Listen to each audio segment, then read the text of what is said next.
Church of God in India, Reverend Kanagaraj David, Jodhipuram, Tirunelveli.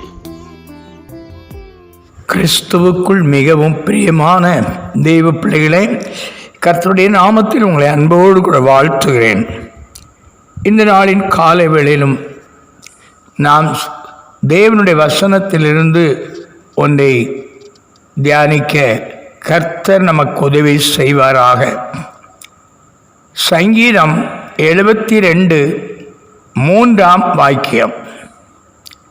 பர்வதங்கள் ஜனத்திற்கு சமாதானத்தை தரும், மேடுகள் நீதியின் விளைவோடு இருக்கும். மறுபடியும் வாசிக்கிறேன். பர்வதங்கள் ஜனத்திற்கு சமாதானத்தை தரும், மேடுகள் நீதியின் விளைவோடு இருக்கும். அடுத்ததாக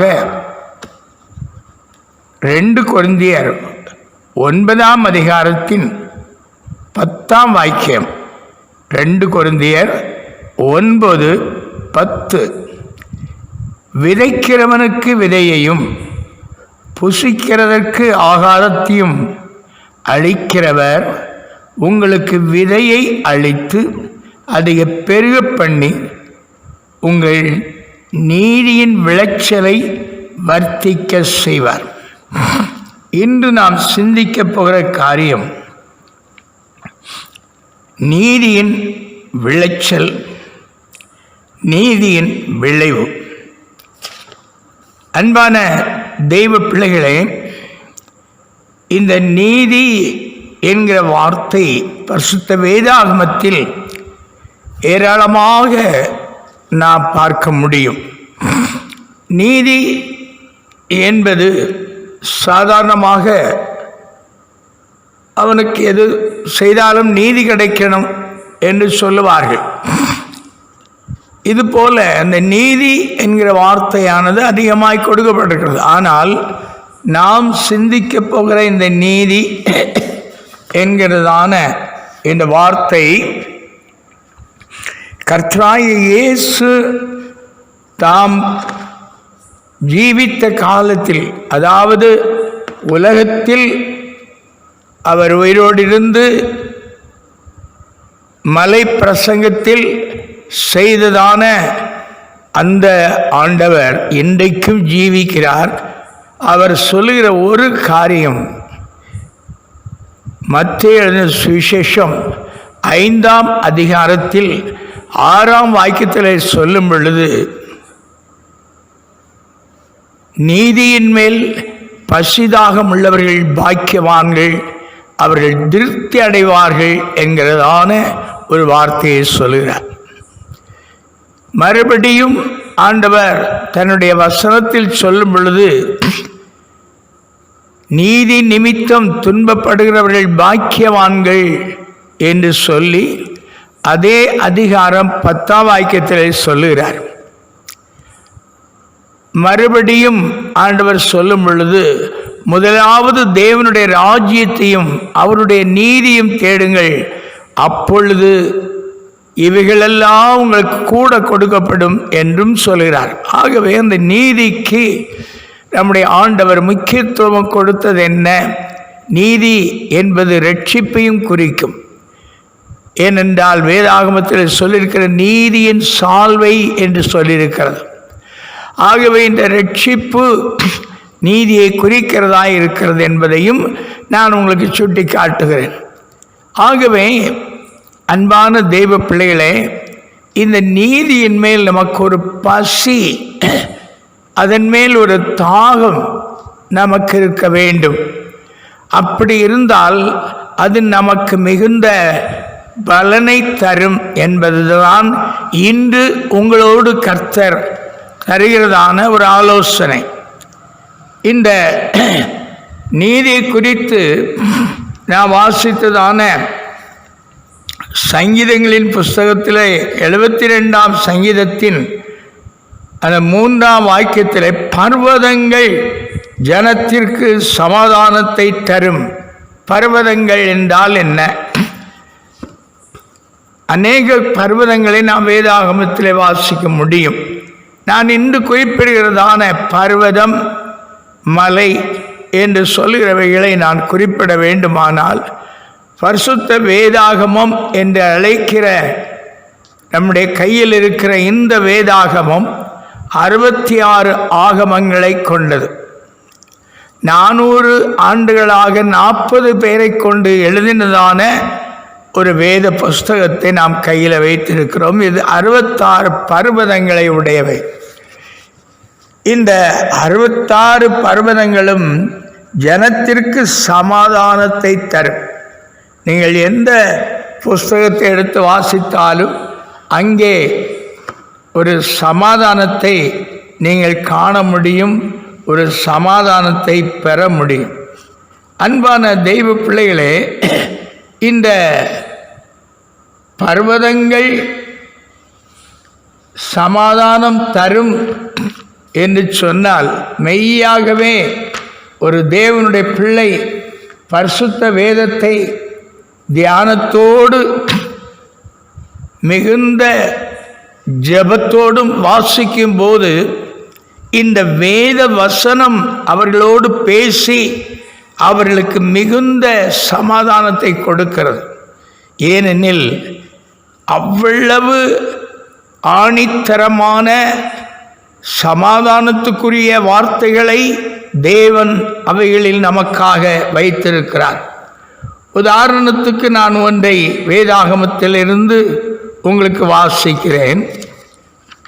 கர்த்தருடைய தாசனாகிய மோசே முதலாவது வேதாகமத்தின் ஆரம்ப ஆசிரியர் அல்லது எழுத்தாளர் என்று சொல்லலாம். அவர் எழுதின ஆகமங்கள் 5.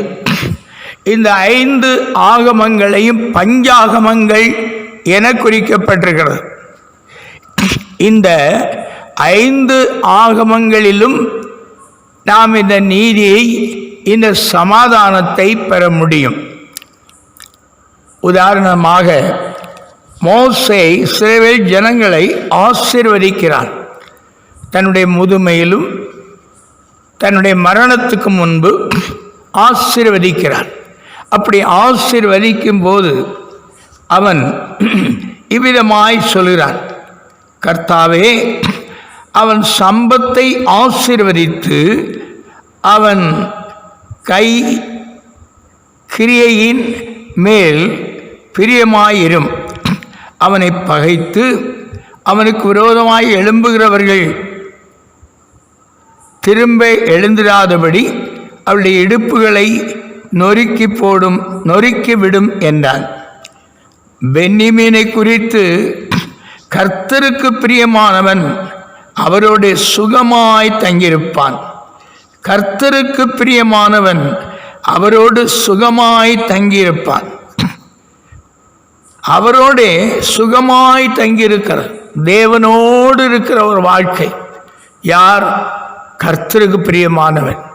ஆகவே இந்த பர்வதம் சமாதானம் தரும் என்றால், கர்த்தருக்கு பிரியமானவன் அவரோடு சுகமாய் தங்கியிருப்பான் என்று சொல்லும் பொழுது தேவ பிள்ளைகளுக்கு வைத்திருக்கிற பெரிய ஆசீர்வாதம், ஆண்டவர் சுகத்தையும் பலத்தையும் ஆரோக்கியத்தையும். இந்த உலகத்தில் நாம் ஜீவிக்கிற காலம் நமக்கு மிகுந்த ஆசீர்வாதமாய் இருக்க வேண்டுமே. ஆனால் நாம் சுகமுள்ளவர்களாய், பலம் உள்ளவர்களாய், ஆரோக்கியமுள்ளவர்களாய் இருக்க வேண்டும் என்பதுதான் பரிசுத்த வேதம் அல்லது பரிசுத்த ஆவியானவர், தேவனாய கர்த்தர் நம்மை குறித்து விரும்புகிறதான ஒன்று. இன்னொரு வசனத்தை உபாகமம் 33:28 வாசிக்கிறேன். இஸ்ரவேல் சுகமாய் தனித்து வாசம் பண்ணுவான். இஸ்ரவேல் சுகமாய் தனித்து வாசம் பண்ணுவான். மறுபடியும் 29ஆம் வாக்கியத்தில் சொல்லும் பொழுது, இஸ்ரவேலே, நீ பாக்கியவான், கர்த்தரால் ரட்சிக்கப்பட்ட ஜனமே, உனக்கு ஒப்பானவன் யார்? அவனை தேற்றுகிற ஒரு வார்த்தை, அவனை பலப்படுத்துகிற ஒரு வார்த்தை. தேவனுடைய மனுஷனாகிய யோசுவாவை கர்த்தர் அழைக்கும் போது சொல்கிறார், திடங்கொண்டு பலமனதாயிரு. அப்ப ஒரு திடமனதை கொடுப்பது என்ன? பர்வதம். இந்த பர்வதம் என்ன கொடுக்கிறது? சமாதானத்தை கொடுக்கிறது. அன்பான தெய்வ பிள்ளைகளே, இந்த சமாதானத்தை தேவன் நமக்காக வைத்து போயிருக்கிறார். அதனாலே தான் உலகம் கொடுக்கிற பிரகாரம் நான் கொடுக்கிறது இல்லை என்று சொல்லியிருக்கிறார்.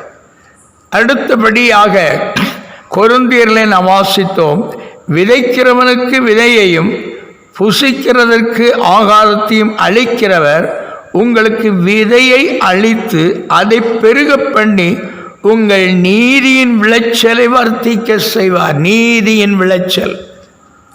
எனக்கு அன்பான தெய்வ பிள்ளைகளே, நம்மில் என்ன அதிகரிக்க வேண்டும்? நீதியின் விளைச்சல் அதிகரிக்க வேண்டும். நாம் ரட்சிக்கப்பட்டோம், நாம் ஞானஸ்நானம் எடுத்தோம், நாம் அபிஷேகம் பெற்றோம், நல்லது.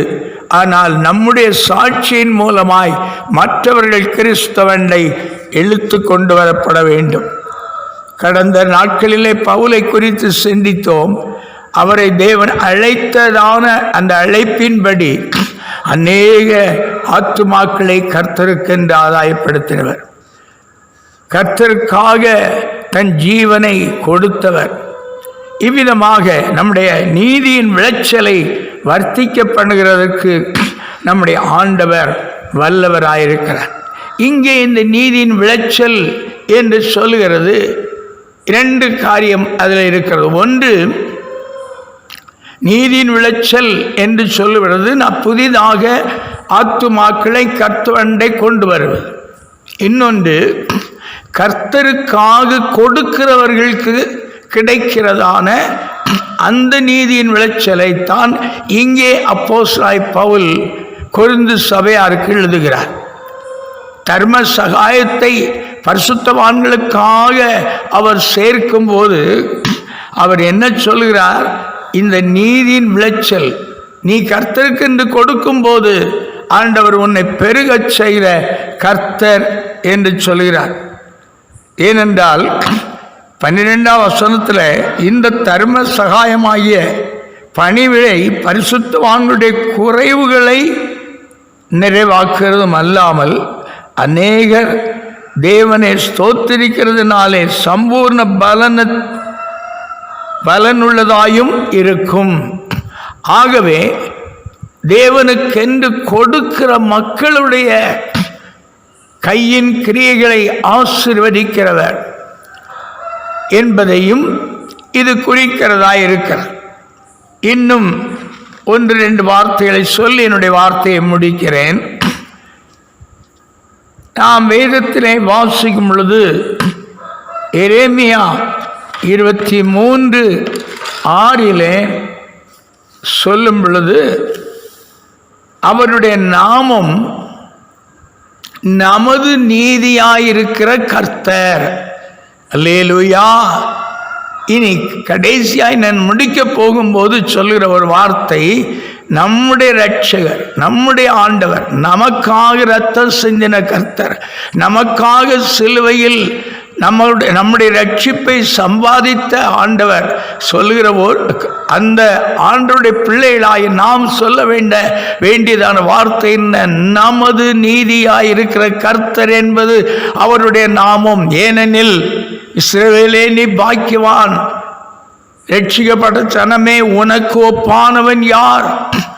உன்னை விட மிஞ்சினவன் யார் இருக்கிறான்? அவ்வளவு தன்னுடைய பிள்ளைகளை பலப்படுத்தும் போது அவனுக்கு சமாதானம் இல்லாமல் போகுமா? சற்று யோசித்து பாருங்கள். 2வது அதே அதிகாரத்தில் என்ன பார்த்தோம்? நீதியின் விளைச்சலோடு இருக்கும் என்பதை பார்த்தோம். நீதியின் விளைவோடு இருக்கும் என்பதை நாம் வாசித்தோம். அது என்ன? மேடுகள். மேடுகள் என்று சொல்லுவது ஒவ்வொரு அதிகாரங்களை, ஒவ்வொரு ஆகமங்களில் இருக்கிற ஒவ்வொரு அதிகாரங்களை குறிக்கிறது.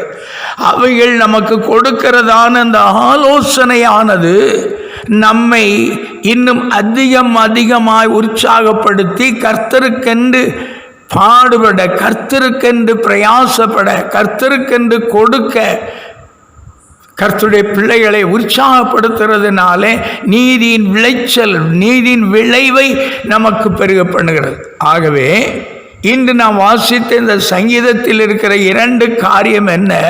ஒன்று, பர்வதங்கள் சமாதானத்தை கொடுக்கும்.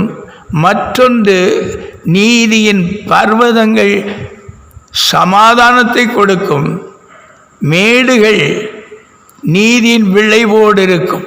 இதில் இருக்கிற அந்த வசனங்கள் நம்மை தூக்கி நிறுத்துகிறபடியினாலே நாம் கர்த்தருக்கென்று நல்ல பலனை கொடுப்போம் என்பதை கர்த்தருடைய வசனம் நமக்கு சொல்கிறது. கடைசியாக ஒரே ஒரு வார்த்தையை சொல்லி முடிக்கிறேன். எனக்கு அன்பானவர்களே, 1 கொரிந்தியர் 1:31 சொல்லும் பொழுது, அவரே நமக்கு ஞானமும் நீதியும் பரிசுத்தமும் மீட்புமானார். எவ்வளவு அருமையான ஒரு வார்த்தை! அவரே நமக்கு நீதி. இந்த நீதியாகிய கிறிஸ்துவை உடையவர்களாயிருப்போம். கர்த்தர் நம்மை ஆசீர்வதிப்பாராக.